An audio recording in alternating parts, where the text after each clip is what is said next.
Hi, I'm Heidi Varnes, and I am the Director of Family Support with The Cure Starts Now. And I'm Trent Hummel. I'm a pediatric neuro-oncologist at Cincinnati Children's Hospital Medical Center.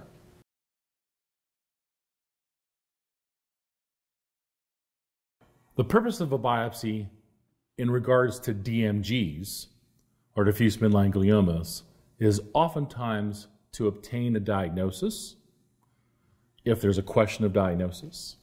The second purpose of the biopsy is to gather some genetic material from the biopsy and see if there are any what we call targetable mutations. Now, this doesn't often mean much at the beginning, but in some of the later stages, if, say, there are different gene mutations in the biopsy that are prevalent, there may be a medication out there that we could use to target that gene mutation.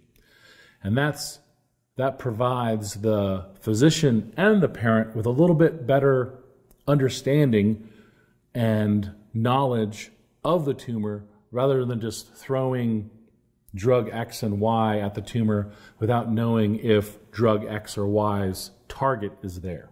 Can't mutations change over time? And if so, then how would that biopsy at the beginning help for treatment later down the road? That's a great question, Heidi. And you've sort of hit the nail on the head when it comes to biopsies in diffuse midline gliomas and DIPGs. It is one of the questions we always ask ourselves: is the biopsy sample that we got relevant? Right? And so the issue is that oftentimes you need you'd like a neurosurgeon to go in there and do multiple biopsies, but sometimes the patient's clinical status prevents that, and so you do need to rely on what you got at the beginning. But that is a fantastic question and something that we hope that can be answered by other means. Okay. Well, that leads me to my next question. Can you talk about liquid biopsies? And those are those other means that I was alluding to. Yes. So liquid biopsy is, instead of taking a piece of tissue from the tumor, you look at circulating DNA in the blood, or for the purposes of brain tumors, looking at it in the cerebral spinal fluid, or the CSF.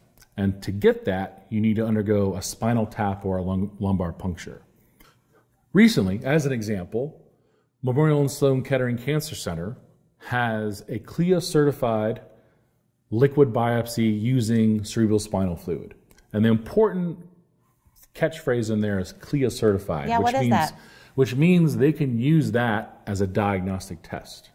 And so if for whatever reason you didn't get a biopsy at the beginning, or patients have had progression, you can reach out to Sloan Kettering and they can send you paperwork and certain tubes and have a lumbar puncture done and send it away, and they can look at the circulating DNA in the cerebral spinal fluid and hopefully come up with some targetable mutations or diagnostic mutations as well. And if you've had a biopsy at the beginning, you can see if those have changed. Now, is a lumbar puncture the only way that you can collect this CSF?